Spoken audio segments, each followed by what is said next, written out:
Welcome to Eye on America. I'm Michelle Miller. Today we serve up a variety of stories examining the impact and safety of our food supplies. In Texas, we speak to environmental experts questioning one conglomerate's claims that their new practices are eco-friendly. And in Wisconsin, we take to the sky with a photographer tracing the roots of how food goes from the fields to our tables. But we begin with a controversial topic among consumers: tipping. Nearly 2/3 of Americans have a negative view of the practice, according to a recent survey. Mark Strassman looks into the psychology behind leaving a tip and speaks to folks who feel it's gone too far. It's like in your face, kind of, oh, hey, how much are you gonna tip? In our service economy, 18%, 20%, 25%, 30%. we've reached a tipping point. Discretionary kindness or relentless obligation. The craziest place I was ever asked for a tip, I would say, was a gas station.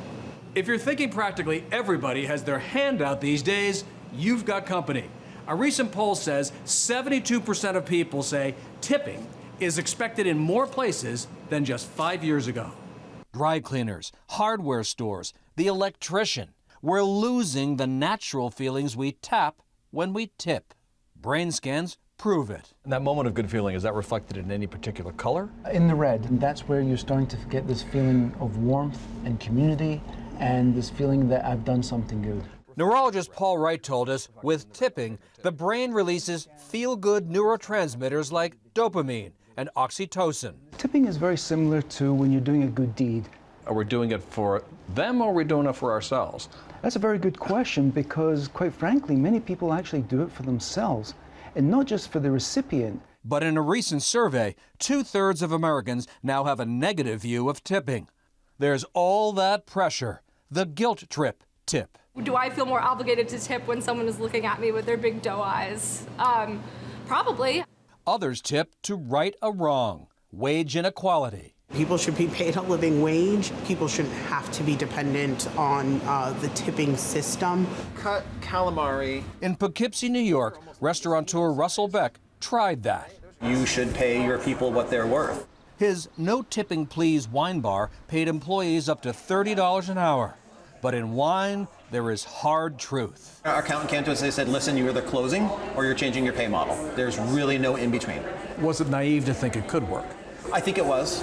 Now with tips, both the bar and its employees have made more money. Beck personally tips big, but he also draws the line. I ordered something online and I was asked if I wanted to tip the people that were packaging the box. And I was like, excuse me? Yeah. That said, if you liked this story, feel free to, We turn now from tipping to cleaning. 1 in 6 Americans contract foodborne illnesses each year, according to the CDC. Nancy Chin learns what we can do to maintain proper food storage in our homes. There are new concerns about food safety after a series of recalls linked to harmful bacterial contamination. Reporting alarming new details in the nationwide listeria outbreak. Burgers from some locations have been connected to more than 4 dozen E. coli infections. Across the country, people have been getting sick from their food. A CBS News analysis found foodborne illnesses have increased 42% since 2013 in regions the CDC monitors. While we can't always control what happens outside our home, inside, we can take preventative measures to avoid foodborne illnesses. It starts in the kitchen. We gathered a group of homeowners who were willing to let us in to talk safety. What they don't know is we'll be looking at all the nooks and crannies of their kitchens with Donnie Yu, a food safety expert and instructor with Premier Food Safety. Donnie, are you ready for this? Ready to go. All right, let's do it. I'm ready. We're at the home of Katie and Joe Rissian in New Jersey. So what we're going to do is we're going to see how clean your kitchen really is. You carefully inspects the microwave and the cabinets, but it's in the fridge he finds his first offense, uncovered food. Right here, you have some apples. They're just exposed. Oh no, what is this? Come on. Did you notice that the strawberries don't look like they're edible anymore? They're not good. All this can cause bacteria to grow and make you sick. He also recommends color-coding chopping boards to prevent cross-contamination. The yellow cutting board is to chop your raw chicken. And then the red is for your red meats, and then the green one is pretty much for your veggies. And just like at a real restaurant, you hands out letter grades. A for sparkling clean, B for a few violations, and C for shut it down. Donnie has a score for you. What do you think? I gave you guys a B. Okay. Yeah. Not bad. A decent start. Now off to our next home. Hi, Harold. Meet Harold and Yal Reyes. You notice his food still in a sink strainer, dishwasher seals in need of a scrub, and dirty cookware left out. But his more troubling concern, the overpacked fridge and freezer. Wow, you got a lot of stuff in here. It's a bit difficult to close your freezer. That can cause poor circulation or cold air to leak. Refrigerators should be 40 degrees or cooler, and freezers 0. And then there was this. What is this here? Glass of water. Oh, glass of water? Yeah. Oh, okay, cool. So if you have water here, you have to make sure that you always wrap up your, it smells like alcohol, actually. That might be. The biggest violation, how they stored raw chicken, which can have salmonella. Okay, this should not be above your ready-to-eat foods because chicken contains these raw juices which can potentially drip and it can contaminate your ready-to-eat foods. They're getting a B. Still above average. Yes, above average, yeah. But things went downhill at the home of Carrie and John Barrett. All right, so, oh my God. That smells horrible. And it looks horrible. That might be from last Thanksgiving. This expired earlier in the year, so this has to be discarded. What's this? What? Oh. It's a rotten tomato. Probably don't want to open that. Yep. Oh my Oh my gosh! I'm mortified. Oven. And while he says their oven and cooking surfaces would fail any inspection, he warns not to neglect the oven hood. As the oil gets so heavy, it can start dripping into your food, and that's going to cause contamination. No surprise here. Would you eat in this kitchen? No. I'm sorry, guys. You're not invited anyway. I do notice. Coming up, are large food companies greenwashing to appear more environmentally friendly? That story is next.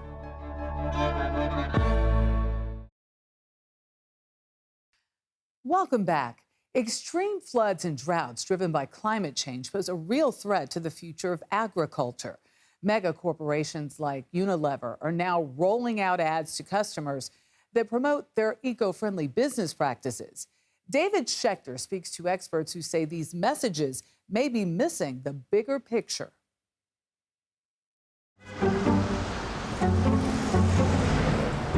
Says a BLT on white. This year, Hellmann's Mayonnaise started running ads claiming our most beloved sandwiches could be dead in 20 years, a point illustrated by giving customers empty wrappers. What is this? You handed me empty tinfoil. The beloved BLT dead by 2043? Could that even be true? Tell me about your sandwich today. It is a bagel with Philadelphia cream cheese. So I just made this BLT. It's going to be killer. Can we trade? Dr. Michael Mann is a climate researcher and professor at the University of Pennsylvania. We met for a virtual lunch, and I showed him this ad. By 2043, there could be no ingredients available to make a sandwich unless we change the way that we farm. Yeah, it's a cute ad. Of course, it's funny, but at the same time, it's sort of engaging in what we call greenwash. Greenwashing is a practice that makes a product appear more environmentally friendly than it really is. Basically, talking the talk, but not walking the walk. There's also this ad on the New York Times podcast, The Daily. Soil erosion is endangering soybeans, a key ingredient in the mayo we put in our sandwiches. Soybeans in mayo? Who knew? But research paid for by Hellmann's found that soybeans will be scarce and not affordable by 2043 because of soil erosion. To prevent that, Hellmann's is encouraging regenerative farming practices like cover cropping. Before the season when soybeans are planted, farmers plant a different crop like rye to hold the soil in place. But Mann says Hellmann's message about its plans to address soil erosion missed the bigger picture of climate change. And so Hellmann's is sort of seizing upon this sort of this notion that if they sound like they're doing something about climate, it'll appeal to their customer base, when in fact what they're proposing to do doesn't really deal with the problem at all. Dr. Rick Cruz is a soil erosion expert at Iowa State University. He applauds Hellmann's for spending $30 million over 5 years to help subsidize the cost of cover cropping, but he also questions the company's messaging. So they reached this conclusion that soybeans are going to be gone in 20 years. What do you think about that? I'd say right now, the evidence isn't strong enough for me to say that soybeans will not be economically viable in 20 years. And actually, there's a modest increase in soybean productivity predicted over the next 10 years based on a report compiled for Congress. Hellmann's is owned by a $140 billion global consumer products company called Unilever. Replenish the soil. How can we work with nature? Stephanie Milley Grant is Unilever's Associate Director of External Affairs and Sustainability. The company says it has ambitious goals, including cutting its greenhouse gas emissions and increasing climate-smart farming practices. Also, Unilever recently joined a coalition of global companies pressuring governments around the world to do more to address climate change. Our purpose is to make sustainability commonplace, and that goes back to 2010 for the company and our journey we've been on being a leader on this. But Unilever is also under a civil investigation by the United Kingdom's Competitive and Markets Authority for violating its law about greenwashing.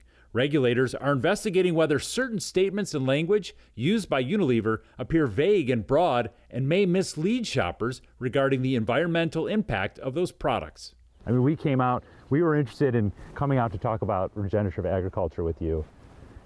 Sandwich idea, that was so interesting, cute, great campaign, let's come out and see it. And then when you look at the science, the way it was sold and what's actually happening, they're not the same thing. Agree? Disagree? I can't speak to the marketing campaign. Since our interview, Hellmann's has updated its marketing campaign website, adding new details about the impact of more frequent climate events on food production. On the one hand, it's good that they're raising awareness about the threat of climate change. But look, we will have far worse problems to contend with than whether or not we can get mayonnaise on our sandwiches if we continue, again, to go down this road of fossil fuel burning. You should be at my house right now. My lunch is much better than your lunch. I know. Well, next time, let's arrange it that way. Ahead, a new photography book details how food is grown and harvested to wind up on our plates. This is Eye on America.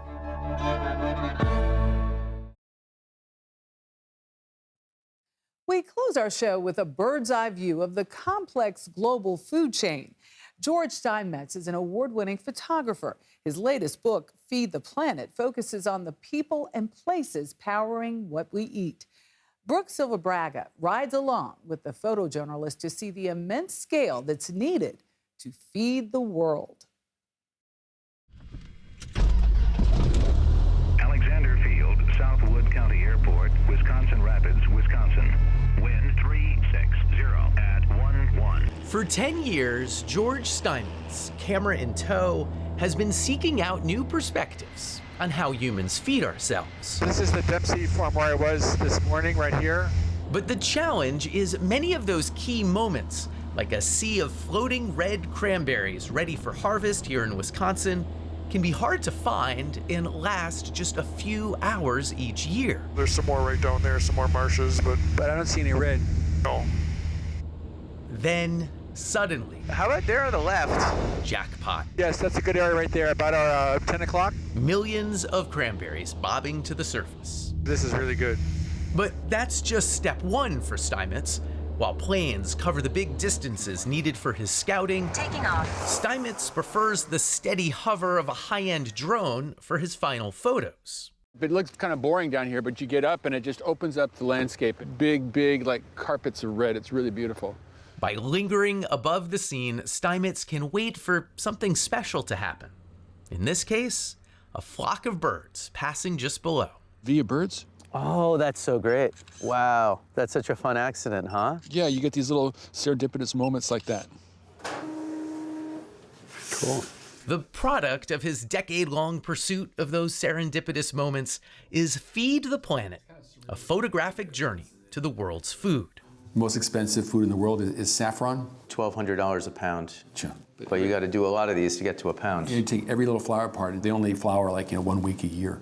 What jumps off the page isn't just the beauty and scale of our food system, Growing lettuce in Salinas, cabbage in the Netherlands. but the difficult questions raised by even basic choices over what we eat and drink. You go to the Starbucks and you want the Ethiopian and the Rwandan, and it's like, would you want to have it done by machine so it's like all techno, or do you want it really old school? But is that unethical to be paying women $2 a day to do it by hand? Or in Brazil, they have a robot in there that's scanning every single bean with a laser and deciding which ones are good. It's like, these are complicated issues.